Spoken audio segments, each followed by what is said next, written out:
Hey guys, Rob here with McDojoLife. In today's McDojo news, we're going to talk about how a Georgia Jiu-Jitsu instructor was charged with striking a child in the face. Let's check out the story.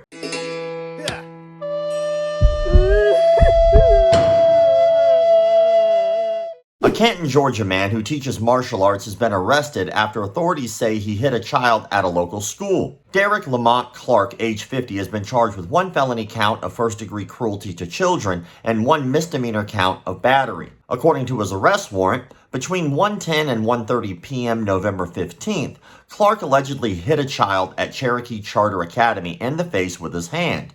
The child, who has no relation to Clark, has autism. Representatives of CCA said he is not permitted on the campus anymore. The care and safety of Cherokee Charter Academy students is always our priority, a spokesperson for CCA said. We have strict standards for appropriate behavior at school and at all after-school related activities.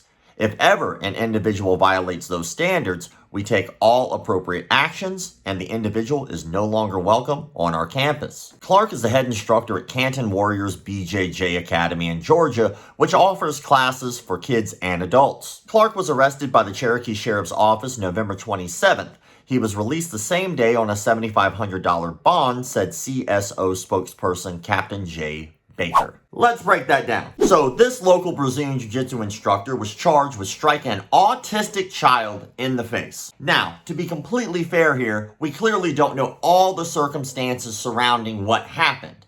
Up to this point, all we know is he hit a kid in the face, the kid had autism, and he was charged for that crime. Now, this page just delivers the news, right? The story comes out, I give you guys the information, and you can do with that information what you want. I looked everywhere to try to find more information on this particular story, and I found nothing but one article that actually covered it. Normally with these McDojo news stories, I gather as many different articles as I can, and I try to get as much information from each article and put them all in one concise news story. Almost always, one article has information that another one doesn't. Unfortunately, that's not the case with this particular story, so all we have is that information. This man is clearly going to go back to his academy. He's clearly going to be an instructor at that academy since it is his, and he's going to continue to teach children. Since I don't have any more information about this story, I will do a follow-up story when I hear more about it whenever that comes out. Because I can only find one article about this particular story,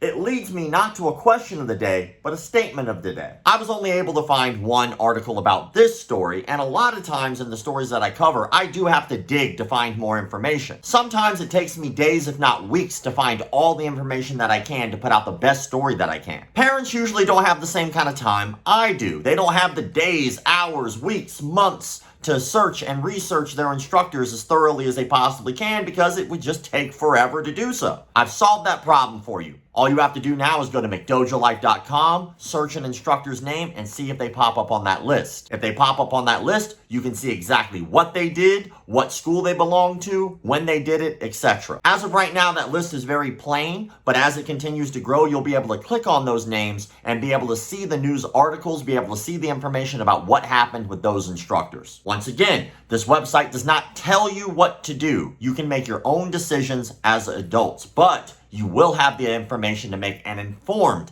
decision. I will be doing a full breakdown about everything that website has to offer here very soon, but if you're curious, you're more than welcome to go to that list, type in an instructor's name, and just see what pops up. If there's an instructor missing that you think should be on that list, send that information in with proof of what you're saying about them, and I will make sure to do the research and add them to the list. As always, thank you all for the likes, comments, shares, subscriptions, and memberships. Keep the martial arts legit. My baby got robbed the other day by degenerates. So she wanted to learn some new form of this self-defense. So she did her research and perused it online and found this dude said he could move shit with his mind. He called himself Seafood Paul Zimmerman. He got a dojo with a strip mall near Cinnabon. Now she spends all day trying to break boards with her thoughts, but the only thing she's breaking is my little heart. Things just savage.